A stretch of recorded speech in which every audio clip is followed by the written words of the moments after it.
एक नैरेटिव जो कांग्रेस पार्टी और कुछ और पार्टियां फैला रही हैं और दलितों को खासकर भ्रमित कर रही हैं कि भारतीय जनता पार्टी आरक्षण खत्म कर देगी और संविधान बदल देगी। ये नैरेटिव चलाया है।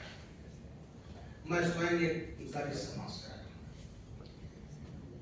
मैं आपको बताना चाहूंगा कि ये लोग एक राजनीति करते हैं भीम मीम। ये भीम मीम की बात जरूर करते हैं, लेकिन इनके दिल में केवल मीम मीम होता है। कांग्रेस हमेशा आरक्षण विरोधी, बाबा साहब अंबेडकर के विरोधी, संविधान विरोधी और अनुसूचित जाति जनजाति ओबीसी विरोधी रही है। मैं इसके बारे में कुछ तथ्य आप लोगों के सामने पेश करना चाहता हूं। वो तथ्य है 1961 में पंडित जवाहरलाल नेहरू ने सभी मुख्यमंत्रियों को एक पत्र लिखा था कि वह उन्हें आरक्षण पसंद नहीं है। 1961 अब बात आती है अभी कर्नाटक का। कर्नाटक में क्या किया? पूरे मुस्लिम समाज को दे दिया किसका? ओबीसी का। अब ओबीसी का इन्होंने दे दिया तो उनका आरक्षण है, उसमें उनको गुस्सा दिया। बाबा साहब ने जो आरक्षण दिया संविधान में, उसमें कहीं भी धार्मिक आधार पर आरक्षण नहीं था। इतना नहीं, अनडिवाइडेड आंध्र प्रदेश, उसमें इन्होंने किया आरक्षण धार्मिक आधार पर मुस्लिम भाइयों के लिए। किस कोटे से? एससी एसटी और ओबीसी से। इसके अलावा इन्होंने जो सच्चर कमेटी बनी, रंगनाथ मिश्रा कमीशन बना।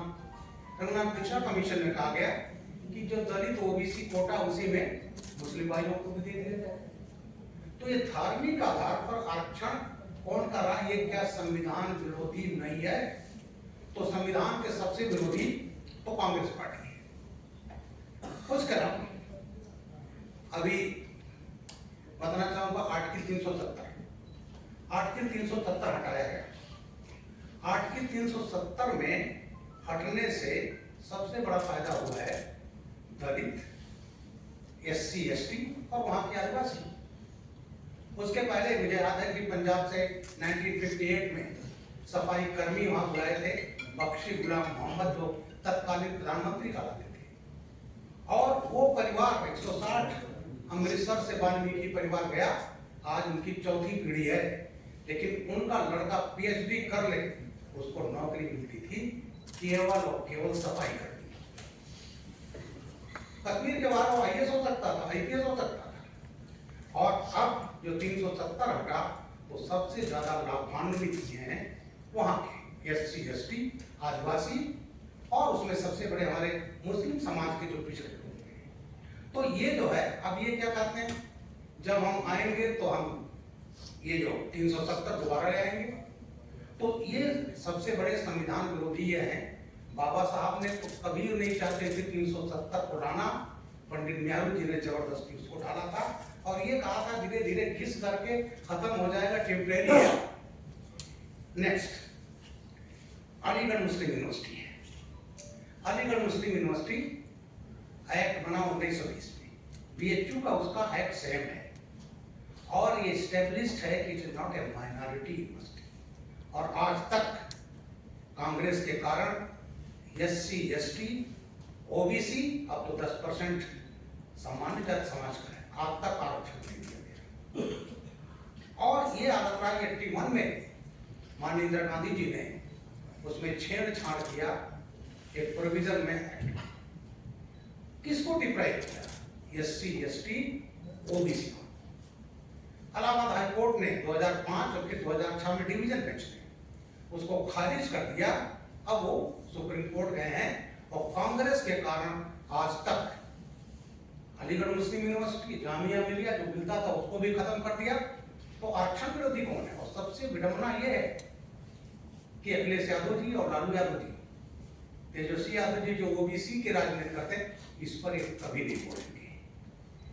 बाबा साहब, आप सभी जानते हैं बाबा साहब हमारे संविधान निर्माता हैं। बाबा साहब सबसे ज्यादा अपमान कांग्रेस ने किया। बाबा साहब को भारत रत्न तक नहीं दिया। जब 1990 में गवर्नमेंट आई तो बीजेपी ने दिया। तो ये बाबा साहब के विरोधी, आरक्षण विरोधी कांग्रेस जो है, और एसटी ओबीसी विरोधी है। अभी इनके एक नेता हैं जिन्होंने कहा था हुआ तो हुआ, और अभी कह रहे हैं कि साहब हम जो विरासत की संपत्ति होगी उसमें 55% सरकार ले लेगी, 45% उसके बच्चों को मिलेगा। उन्होंने कहा था कि बाबा साहब नहीं, संविधान तो नेहरू जी का मुख्य रोल रहा।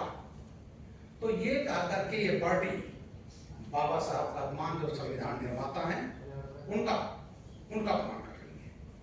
मेरा कहना यह है कि ये जो इनकी नीतियां हैं, जो ये नैरेटिव कर रहे हैं कि संविधान बदला जाएगा, ये जो परिवर्तन किया ये संविधान नहीं है। सबसे ज्यादा संविधान में जो परिवर्तन किए वो कांग्रेस पार्टी ने किया।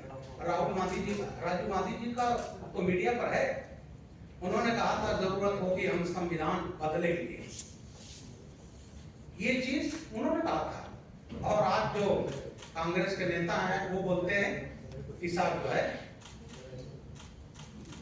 बीजेपी संविधान बदल देगी। अरे संविधान तो आप बदले, और सन 75 में इमरजेंसी लगा के संविधान का क्या हाल किया गया। मैं अपने कांग्रेस के मित्रों से कुछ सवाल करना चाहता हूं। मेरा सवाल है कि वो ओपन आए और वो कह रहे हैं कि हम धार्मिक आरक्षण पर सबको देंगे। क्या यह एसटी ओबीसी के अधिकारों का हनन नहीं है? ये अपने मैं कांग्रेस के मित्रों से जानना चाहता हूं। क्या यह जो कहते हैं कि संविधान बीजेपी बदल देगी, ये संविधान नहीं बदल रहे? अरे इन्होंने तो एससी आरक्षण को नुकसान पहुंचाया है, और उसका उदाहरण है अनडिवाइडेड आंध्र प्रदेश और कर्नाटक। इनके नेता बाबा साहब को 2 बार चुनाव हराया, बाबा साहब को अपमानित करते रहे, और संविधान बनाने वाले बाबा साहब की भूमिका को भी नकारते रहे। मैं क्योंकि खुद दलित हूं, हमारे समाज के लोग कहते हैं कि वैसे तो आएंगे नहीं, लेकिन अगर ये कहीं आ गए तो ये अनुसूचित जनजाति ओबीसी का आरक्षण ये हड़प लेंगे और उसको दे देंगे धार्मिक आधार पर मुसलमानों को। बाबा साहब कभी धार्मिक आधार पर आरक्षण नहीं चाहते थे। तो ये जो नैरेटिव है, तो मैं कहना चाहता हूं भारतीय जनता पार्टी ने पहले भी कहा, हमारे प्रधानमंत्री जी ने कहा है, जो बाबा साहब का आरक्षण दिया हुआ है और रहेगा, इसको कोई बदल नहीं सकता। ये जो कहते हैं खासकर दलितों में संविधान बदला जा रहा है, संविधान की सबसे बड़ी रक्षक है भारतीय जनता पार्टी। मुझे याद है जब हम संविधान सभा से निकले, जो पुराना पार्लियामेंट था, आगे मोदी जी संविधान लिए हुए, पीछे हम लोग संविधान लेकर के हम नए पार्लियामेंट हाउस में घुसे, और उसमें हम सब थे, लेकिन न कांग्रेस थी, न टीएमसी थी, न विरोधी पार्टियां थी। इतना भी नहीं भाई, संविधान लेकर हम जा रहे हैं, उसमें शामिल तो हो रहे हैं।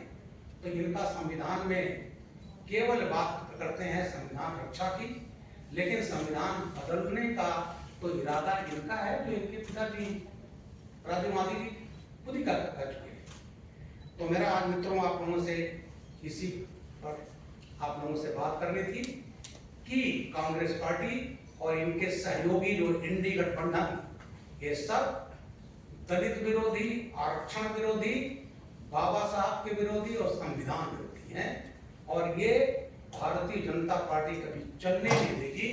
आज देश के दलितों को जो है, ओबीसी को जो भ्रमित कर रहे हैं, माननीय खड़गे जी कर रहे संविधान पत्र में, हमारे दलित ने भी है, तो ये जो नैरेटिव फैला रहे हैं, ये नैरेटिव चलने वाला नहीं है। और मैं बार बार दोबारा कहता हूं कि ये पार्टियां, स्पेशली जिसको कांग्रेस लीड कर रही है, ये संविधान विरोधी, दलित, एसटी और ओबीसी विरोधी। बहुत बहुत धन्यवाद। क्योंकि ये विशेष प्रेस वार्ता है इस महत्वपूर्ण मुद्दे पर, तो आपके जो भी सवाल है इसी मुद्दे पर सीमित रहे। इसी मुद्दे पर कांग्रेस पार्टी लगातार इस मामले पर आप देखें तो बीजेपी पर सवाल उठा रही है। सहयोगी है कि आप यूपी से आते हैं, समाजवादी पार्टी भी, और उनके शासनकाल में पदोन्नत में आरक्षण को भी उन्होंने हटाने की कोशिश की। बिल्कुल उसका जिक्र वो करते नहीं, लेकिन हम देख रहे हैं कि बार बार हमला कर रहे हैं आप उस पर आरक्षण को लेकर। ऐसा है, अखिलेश यादव जी ने जब ये मुख्यमंत्री बने 1 लाख दलित से ऊपर दलित अधिकारी कर्मचारी को पदोन्नत किया था। चाहते तो नहीं होता, हमारे थाने में नाम है खुद